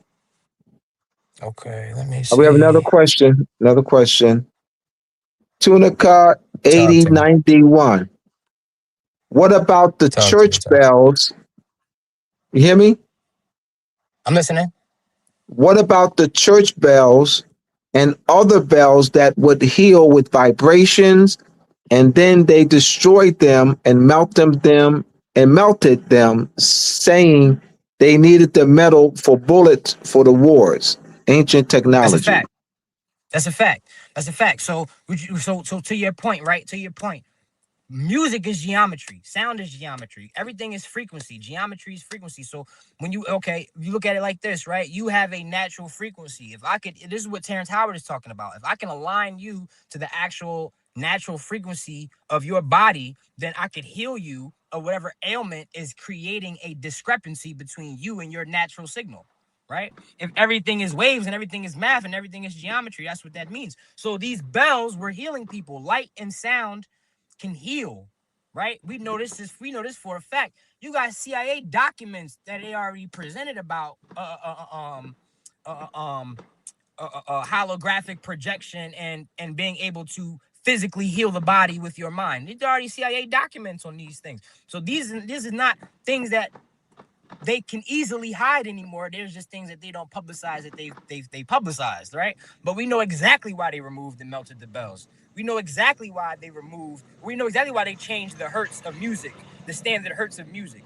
We know exactly why they did those things, because they do not allow you to exist in a physical state that prevents you from getting disease, right? So the easiest way to get you to have disease is to not be in rhythm, right? And to not have access to things that get you back in rhythm. There's this African tribe where everybody has a personal song, and when people act out, the whole village comes together and they sing that person's personal song to bring them back to zero, to bring them back to ground, right? So that's just the nature of how we function as biological objects, right? If you just look at that, if we could keep it simple on the Hotto experiment with the scientist Emoto, where he spoke into glasses of water, right? I just seen another drawing that's more recent where this dude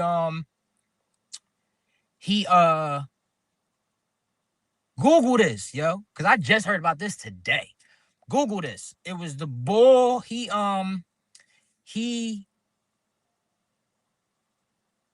said mean things to plants and was able to record their reactions, and had a psychic asked to be a part of the experiments. Just Google them keywords.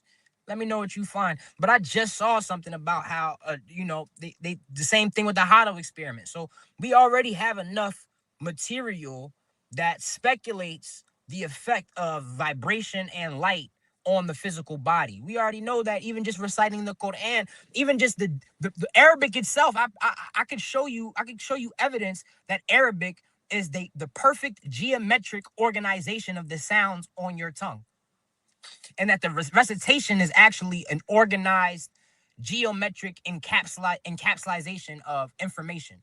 And that's why reciting it perfectly is so important, because there is a unique and specific geometry that's being expressed by what particular sound you're producing. And then you think about the necessity of prayer, right? Whether you deal in there being 3 prayers or 5 prayers, whether whatever form of Islam you subscribe to. You think about the A. Rashid broke this down in the Kabbalistic metaphysical imagination of A. Rashid, that there are resonance environments inside the brain. The nasal cavities actually ring the sounds that come or vibrated from your mouth. So when you're reciting and you're doing prayer, you're physically resonating those sounds throughout the entire nasal cavity surrounding the brain. So we know that our structures have been built to facilitate our appreciation of being reorganized and healed by nature of light and sound.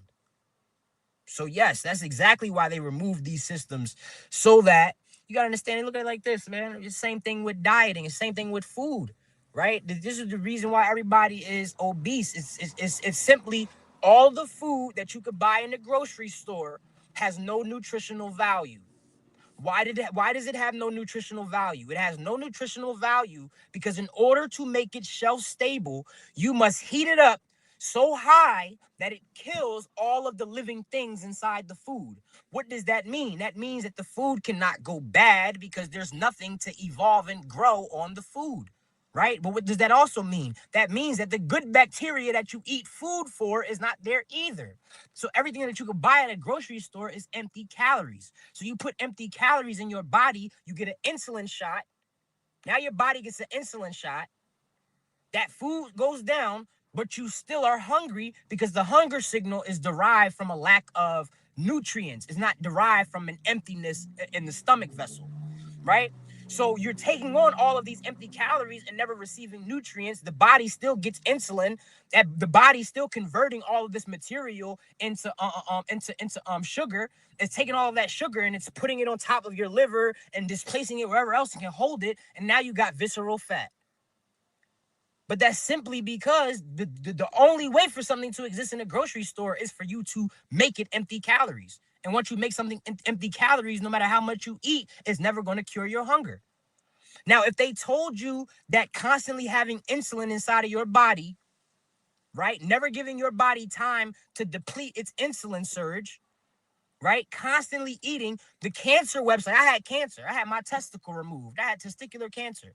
I did all this research after having cancer and losing parts of my body from it. You recognize that the cancer websites will tell you eating 3 times a day gives you cancer. But they told you to do that. They told you to eat 3 times a day. Right? It's fascinating. So there's nothing that they want to give you that's productive, because ultimately, if they give you productive information about nutrition, now they're going to negate the amount of money that they're getting in the medical department. So why would they want to do that? Why would your doctor tell you that it's your diet that's causing these diseases when he could just cure you of your symptoms, make you feel better until the problem exacerbates, right? Take the light out of the dashboard so you don't see the engine light blinking anymore, right? Instead of fixing the engine, right? They don't do that for you because that would take money out of their brother pocket. And they don't give you good food because that would take money out of their brother pocket. So the whole scheme is it's cyclical. You know what I'm saying? And it's self-defining, right? The idea is getting enough knowledge to remove yourself from that narrative as effectively as possible. And it's not easy, right? But going for things that are organic, utilizing sound, right? Growing your plants with sound, right? The amount of research that's being done on growing plants with sound is insane. Classical music to plants is like, oh my God. It's like yams to a Jamaican. Are you kidding me? Right? So it's like that research is being done. It's here, right? We got to learn how to make most effective use of it, right? If you go to my website, in my library, I have the book explaining how I came up with this discovery, right? That's the final pivot point. But then I have the reconciliation of tropical and sidereal, which is the astrological conversation. Then I have how we decoded the source code, which is the Bible, how we decoded the recitation, which is the Quran. Then I have the Bible and the Quran side by side. Then I have the Pauline fracture. And then I have how we burnt the library, which is unifying metaphysics. And then I have how he defended the sacred, which is unifying them all as one geometric expression system, right? My next set of books is explaining, the crystallization of the mind, right? I've been doing this for years, and it all crystallized in one moment. I wrote a book about that experience, how not to beat yourself up in the journey, how to explore avenues of the journey to collect more data to produce more results in the end, right? Like how to deal with the birthing process of your great work, right? That's the book that I got coming in the next series, along with How to Decode the Body, which breaks down a lot of the nutritional concepts that I was able to learn and formalize and actually do background research and create insight and derive my own information supporting, my conjectures. And then I have one called How We Reason, which is about how we utilize the brain to debate, to perceive information, to navigate double speak, to navigate charlatans, to navigate misinformation, to effectively communicate with loved ones in our environment, to facilitate effective proliferation of our goals inside of the matrix, right? That book on How We Reason is a strategic manuscript taking martial arts concepts like the Book of Five Rings and the Art of War and the Secrets of the Samurai and organizing them into a practical system that is not necessarily war-based or martial-based, but respecting that every interaction with the environment that you experience is a engagement that is equal to a battle. How you open up a car door is the art of war, right? You ever hit your knee when you open up your car door? That's because you didn't guard while you were attacking, right? So like every engagement and every interaction you could have is combat. So that book takes these combat philosophies and makes them practical. And then we have one for every man, women, children, right? Something catered to them specifically. But my magnum opus is called The Prime Syntax and Protocol of the Geometric Manifold. And this book takes every spiritual narrative and puts it in the museum, right? Because our ancients were onto something, but it's the mythos that we've attached dogma to that we tend to argue and dispute each other about. So we put them in museums in this book, and we explore every geometric narrative, even down to the Gnostic framework, and Yaldabaoth being the essence of solar light, right? And how that solar light hits Mercury and becomes a signal, and then it hits Venus and becomes a physical object. And then from there, it hits the moon, where it has to navigate to the earth, which is actually the stomach, which is actually Virgo. And human beings actually on the earth are the equal are equal to the amount of bacteria in your stomach. The amount of human beings on Earth is equal to the amount of bacteria in your stomach. So human beings are the bacteria on Earth, right? And you become physical food in the planet Venus, right? I've reshaped the entire Gnostic framework and giving it astrological and astronomical backing, even to the point where the concept of Yaldabaoth or the demiurge cannot see beyond himself. The sun and the place where the sun's light is produced are so far apart from each other that the light of the sun could have absolutely no knowledge of the random walk that goes all the way to its core that produces its light. So we've even, you know what I'm saying, created a mathematical map to the Gnostic framework as well. And so I'm really excited for that book to come out, because that kind of is like my magnum opus conversation, taking every philosophy. We even did the Nords. We didn't ignore anybody. We did everybody we could think of. Dilemma, Golden Dawn. We did everybody. And we put them in a museum so that we can appreciate them and utilize them as reference material to move forward, and how it is we utilize this effectively now that we have real means to utilize and explore what metaphysics really has to offer in a modern time, right? So that one is coming Let out. me give them the etymology of Magnus Opus. So those who don't know, Magnus, great, magnetize, magnificent. Opus, work. Opus, opera. The word opera, opus. Magnus Opus, great work. Gnostic, that's Greek.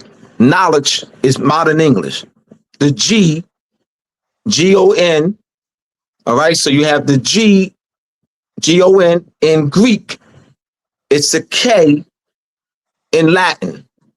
All right, so they're both guttural sounds. The G and the K are guttural sounds used to make your throat. So it's Gnostic or Gnosis in Greek, knowledge in modern English. Yes, sir. And so you have SCI, no, and science. So science, no. Gnostic, no. Knowledge, no. So I just wanted to give them the etymology: gnosis, knowledge, and science.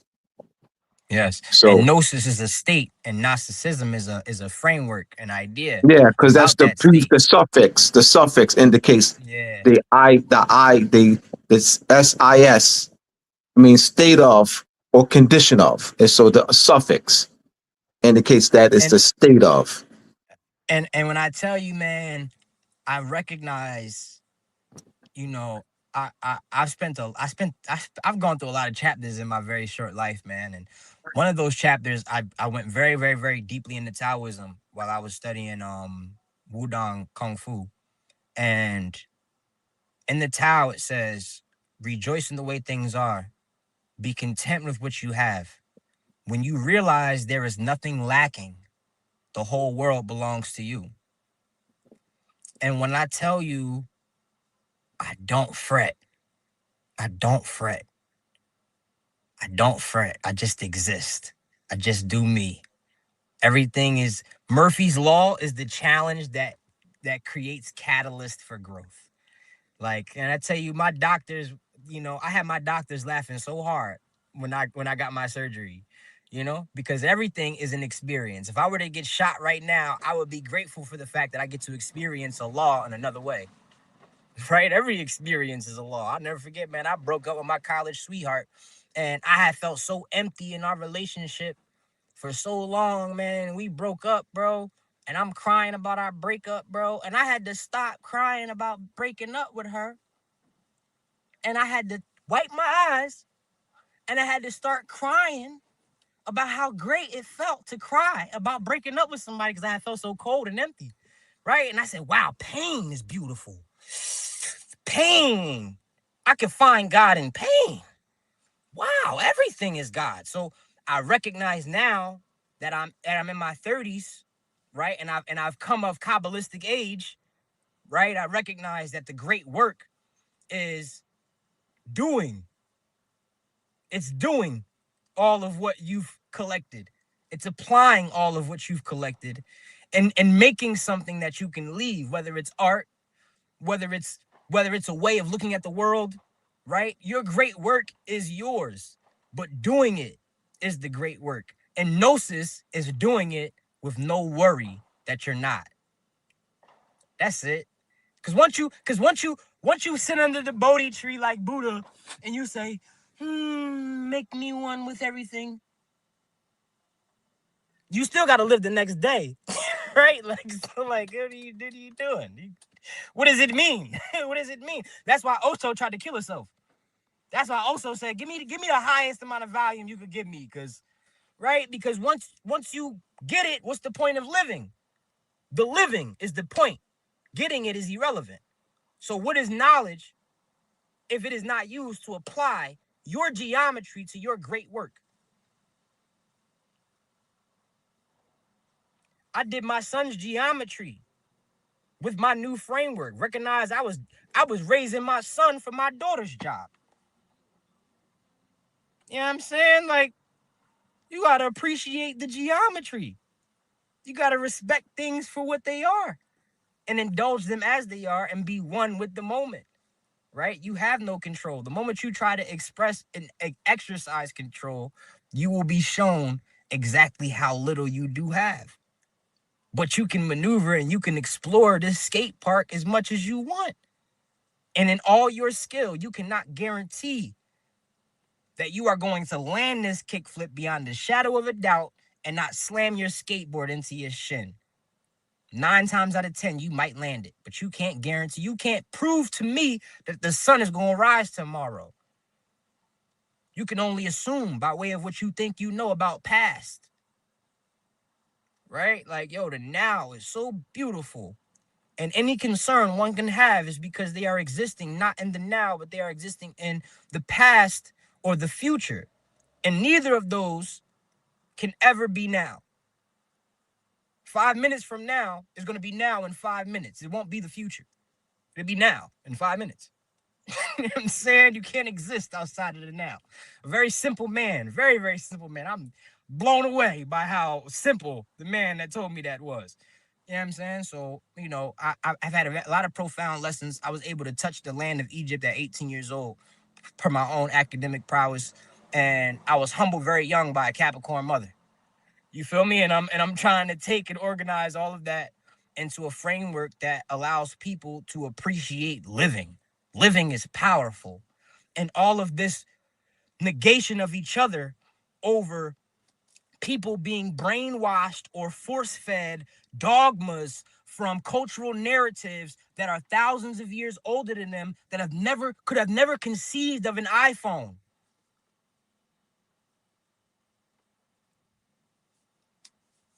Nah, man, I want us all to kumbaya on the same page.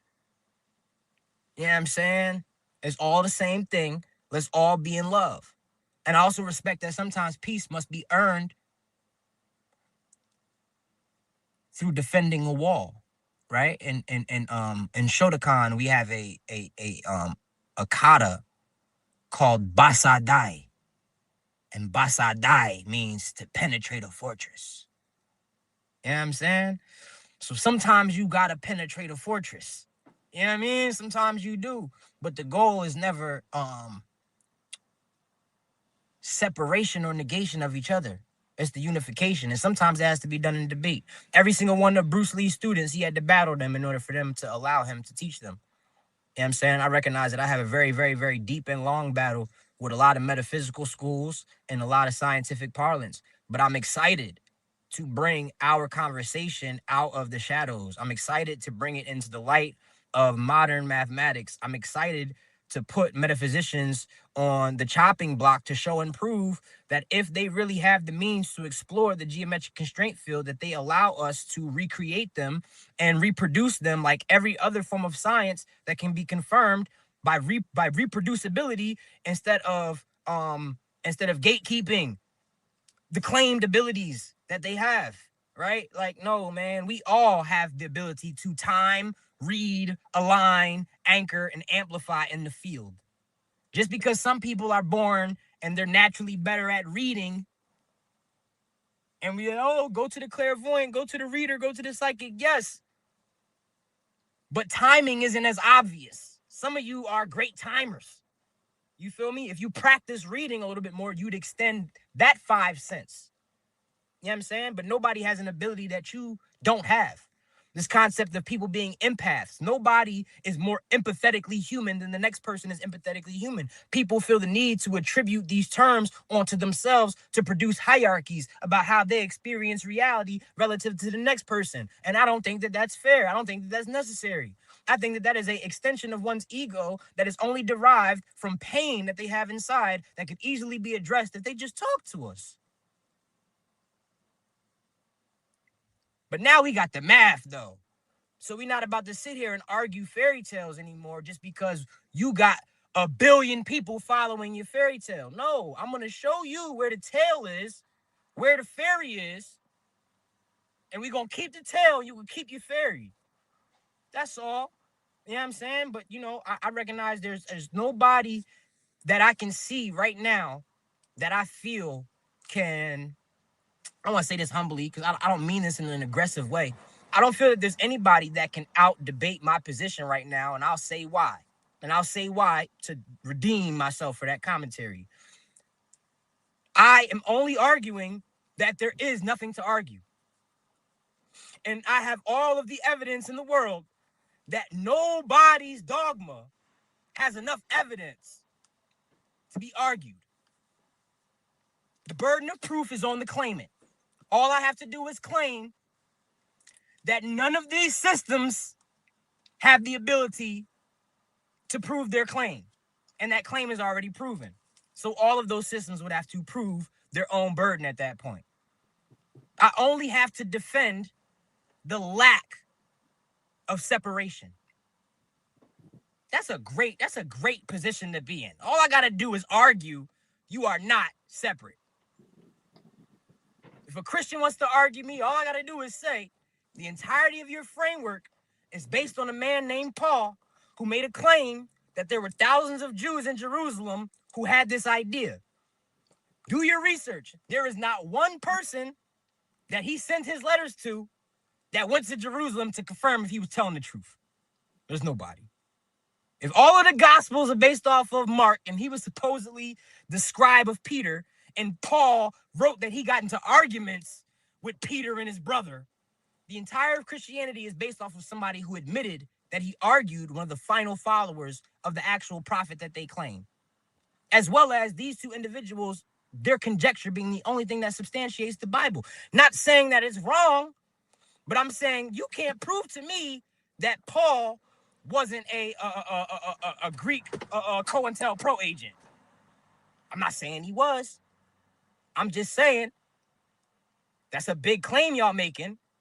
Prove to me beyond the shadow of a doubt. It is impossible. It is impossible for any religion or any dogma to prove to me beyond the shadow of a doubt that their narrative has any real merit. But I don't need to prove mathematics to a shadow of a doubt. All I have to show is that Earth is a significant environment when it comes to the geometric mathematics of the solar system, and that's done. That's done. Everything else is material for us to explore this new definition of what the constraint field is and how we can now upgrade our understanding of it. We got to wrap it up. We got 2 minutes. Man. Give your closing. Yes. Well, in closing, man, I just want to say I had a blast with you guys. Thank you guys for hearing me, for being one with me. I shed a tear. I cracked smiles, you know, and I held space and had space held for me. So I just want to say thank you. I love you. I appreciate you. I'm 31, 32 this summer, man. Like, this is my next 20 years. So I don't know where y'all at. Come check in with the guys. Awesome. Like, awesome. I know what my work is. I know what my great work is. It's to, you know, do exactly what it is that I'm doing. So I don't have any confusion anymore. Every one of my skills, I'm gonna have to figure out which one I need to invest in to be my best self. They all have now merged into one unified agenda. And that was always the agenda that I felt I had to drop in order to get a CDL just to feed my family. Like, nah, everything that I ever wanted to do has now converged into something. And I have all of my continued youth to explore it and present it to the world. So thank you for allowing me to create an introductory space. And I look forward to you guys being a part of the journey from here on out. Follow me on Instagram. Follow me on TikTok, Lord_Koff. Go to the website, explore, get a free natal reading. I changed the names of the astrological signs. Give your website out again. lordsofthepivot.com or .net. Lords of the Pivot. LORDSOFLTHPIVOT. Lords of the Pivot. Right? I changed the name of the astrological signs. The sun is your pulse. Right? A Cancer is not Cancer. We can't. We gotta wrap it up. All right, cool. Well, you got to go on the website and explore yourself. So, go check out the E8 research. Get yourself a natal reading. Look at the new nomenclature. And have fun with it, man. We're trying to change the paradigm, and we're trying to open up a whole new world. So, I thank you for being a part of it. And this moment was meant to be. We got Tamika. We got Sheikest Tamika Moody Ill writes. I hope you invite him back. She also writes, gratitude for that. She also writes, thank you. This was very informative. Love y'all more. All right. Peace, everyone. Next week, we have Sister Vajana. Sister Vajana was on 3 weeks ago with Sister Pearl Kofor. All right. She will be on next week. She will be my guest. All right. So Sister Vajana. All right, she is part of the United Nations networking group. You met her. She was on with the founder, Pearl Kofor. All right, so she'll be on with Mike. She'll be my guest next week. That the week after that, I have Sister Halamatu. She will be my guest the week after that. Then the week after that, I have Brother Joshua out of Sierra Leone. Brother Joshua out of Sierra Leone will be my guest. All right. So they're all part of the United Nations networking group that is founded by Pearl Kofor. All right. Peace, everyone. Assalamu alaikum. Peace. Peace.